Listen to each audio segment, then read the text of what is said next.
it's interesting that division comes out of this idea that you know everything.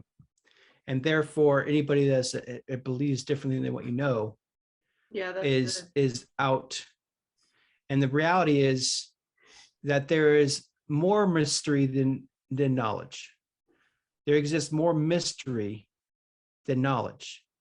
And I think division will be solved when we become accustomed to and comfortable with managing the mystery that surrounds our life and are able to live in the mystery more comfortably than we live in the knowledge, because there is a different learning path for everybody. And Yahweh purposely takes us different routes on purpose to hone in our relationship with him specifically, but also to call into question the heart issue we have with our brother, so that we can deal with that issue of mystery. Why is it that you've allowed them to walk this road and them to believe this way when it doesn't seem to coexist with my belief system? And yet they still love you and still follow you and still lean into you. And yet our two different belief systems don't coexist very well on certain aspects. Why do you allow that? And that's an area of the heart and the condition of the heart in relation to their father. And so he's allowing that to be the case. When we get comfortable with the mystery that surrounds us and say, I don't know anything, but I'm okay to live in this mystery, that's when we can begin to stop being divisive with our words and separating and putting walls up, so that we can continue to build relationship and continue to journey. And again, this will be a life thing I go back to, is that the illustration of Yeshua walking down the strand with Peter and John, and Yeshua is saying, you follow me. I don't care what you think about your brother, and don't concern yourself with where he take him, if he is to remain forever on the earth or not. It doesn't matter, you're following me. And that's the crux, that's the quantum level relational dynamic that we have to get solidified with our Father, with our brother, with Ruach HaKodesh. And in that place, we are able to then be comfortable in the skin of mystery that surrounds us, just like our Father, and may not know exactly all that our brother believes and understands why they go that route. But that's okay, because I know who I am and I know who he is, and I'm good with the mystery that surrounds me.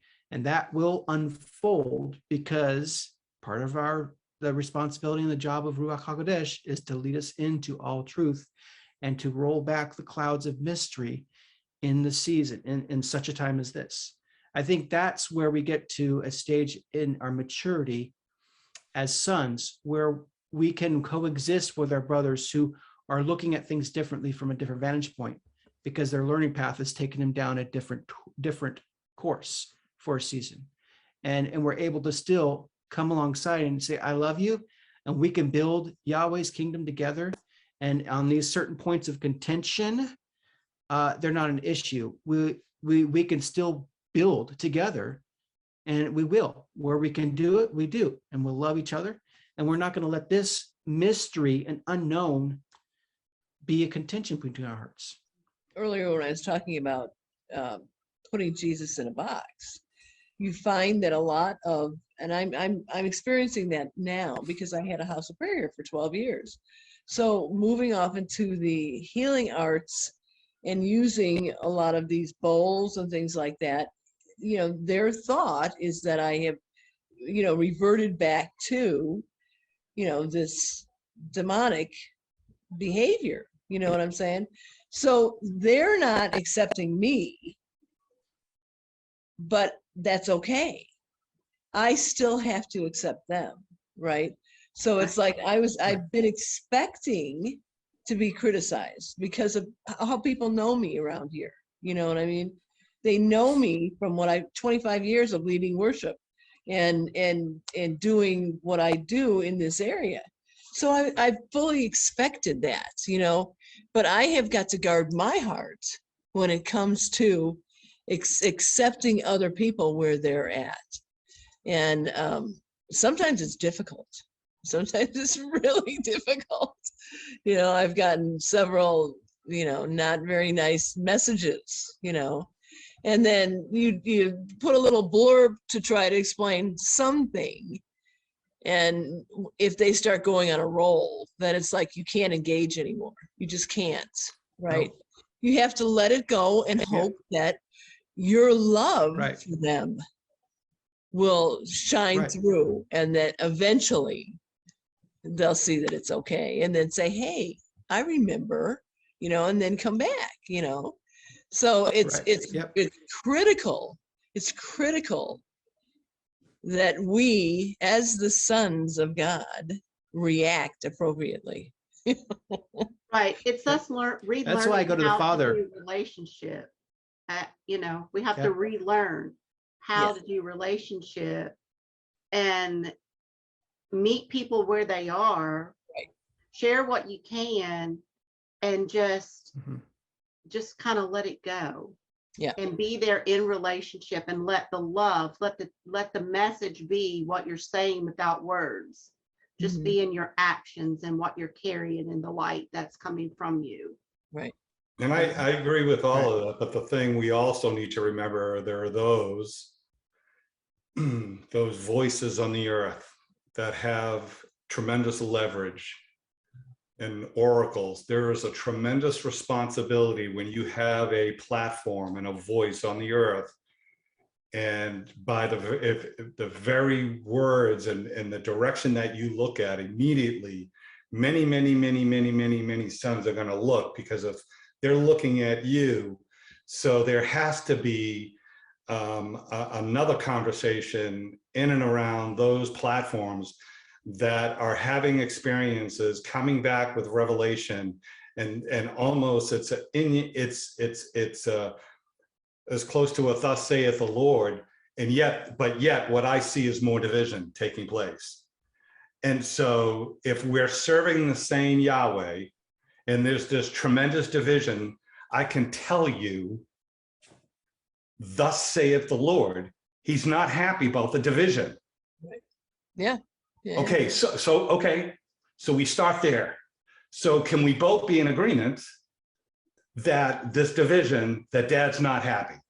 Yes, great, bro. So let's start there. As we move down the path, do you believe that Dad wants to do something about it? Maybe through us, through you, relationship, whatever that looks like. He wants us to work on that division. Is that a fair statement? Absolutely. So from a leadership platform standpoint, communicating revelation to the sheep, or the boots on the ground, for me, I can listen to any doctrine. I have the flexibility because I don't have that platform. I don't have that responsibility yet of the words that come off of my mouth and having that amount of influence.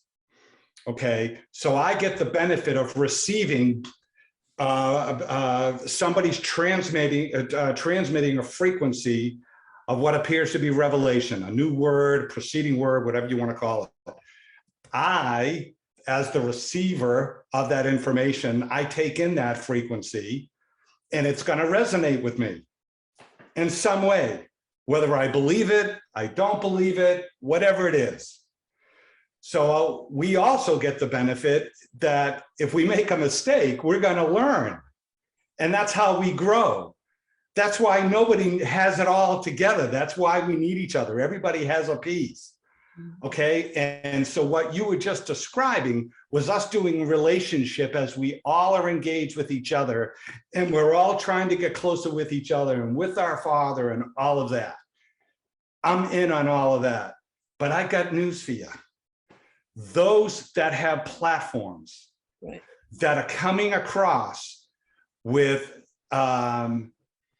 doctrines and revelations, or whatever you want to call it, and we have this division, if those that are in those leadership positions don't man up and lady up and figure out how to break through on that, Dad's going to do it.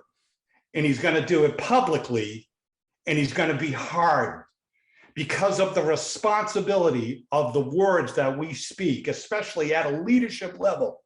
Just like anything that I'm saying right here, right now. Yeah. Okay, I'm responsible for the words that I say, trying to deliver the tone the right way so I don't trigger anybody. People are going to get triggered. we're going to trigger. If we have if we're operating on a higher frequency, we're going to trigger those that are not where we're at. It's not that we're at a higher level. It's just we're a pursuer of truth and all that's available to all of us. We're just trying to deal with some of the division that is impeding us as sons to doing all that we need to do here on the earth. Because if you look around, I don't really see, as the entire body. Go ahead, Rob. Part of the issue, Chris, is the systemic issue of the below the sun structure that we continue to entertain in what we call the church. It's the leadership hierarchy that we have continued to endure and to continue to prop up. But it's above the sun. It's above the sun as well, bro. It's above the sun but as well. not this. No, it's differently. It's not the same structure. It doesn't. But it's Remember happening Yeshua, in what he the said, if you are to be the greatest in the kingdom, you are the least, you are the slave, you take the lowest road. That is the greatest in the kingdom. You don't be like the Gentiles who lord over each other. The problem is in the church still, in below the sun, it's still a lording over the people. It's still hierarchical. There's not a true structure that is exhibited above the sun in the body of Christ. And as long as that remains, that will always be a divisive nature because it wasn't intended to be that way. We have governors and we have tutors and we have teachers in order to throw us up into our Father's face to learn from him directly. We're children for a time. We're supposed to graduate into being taught directly from him because just like in the Old Testament, the intention was that they would all come up the mountain and they would all be taught by him directly, that they would all hear his voice inside of them, not by a man who stands on a pulpit and preaches every Sunday, but by the Spirit who leads them directly to the Father's face every single moment of their life. That's the structure that's intended and is exhibited above the sun. And that's not what's implemented down below. We're still struggling with this old mindset of hierarchy leadership. And as long as that's there, it will always be divisive. This is why I love where we're going with ATS, because we're about all the voices. We're about presenting a place for all voices, sovereign voices in the kingdom to have a place to speak and to exhibit what's in the heart, what's been taught here, give them room to breathe, because we don't know all things, but together we do. We are the whole, and one missing voice means we no longer the whole. We have to have the voices, all the voices resonating so that we can have the fullness of Christ expressed. As long as we have a leadership hierarchy thing in our mind, and that construct remains as it is currently under the sun, we will always have this issue. And this is what Yeshua came to break apart. This is what was intended by the Spirit to lead us into all truth, is to remove. It seems impossible because we have seen a presence for the history of mankind because of corruption. It seems impossible that we could all have this capability to go and be oracles of the Lord. There's got to be one person that's the oracle. That's it. Everybody else has to listen to this person. That's not the way the structure of the heaven is. And that's what we're trying to bring down, is this concept that we all can be oracles. We can all prophesy outside the camp, outside the elders' tent. We could all be voices because that's who we're supposed to be to creation. We're struggling in just the species of humankind to be this when we're intended to go out to all creation and speak at the whole wavelength of frequencies to creation to restore it. Well, as long as we're struggling ourselves to be sovereign beings of a voice and giving inclusion for the whole humanity to be that, we will not reach creation. As long as that's there, we will not do what we're intended to do as sons, because we'll be struggling and infighting about who is above who. This is moronic level, grade level issues. This is James and John arguing about who's going to be the greatest in the kingdom. And you just shut them down and said, it's not up to me. This is the structure Father has set up, and this is what we need to do. And until that moronic response, and I mean that in the literal sense, the definition of a junior high attitude, as long as the junior high attitude remains in the leadership of the church, we are not going to graduate into the next level of transfiguration, and we will not be sons in the earth, and will not be sons in creation. This has to be solved, and it will be solved because this is in the Father's heart to do. But we have to throw out this leadership mindset thing.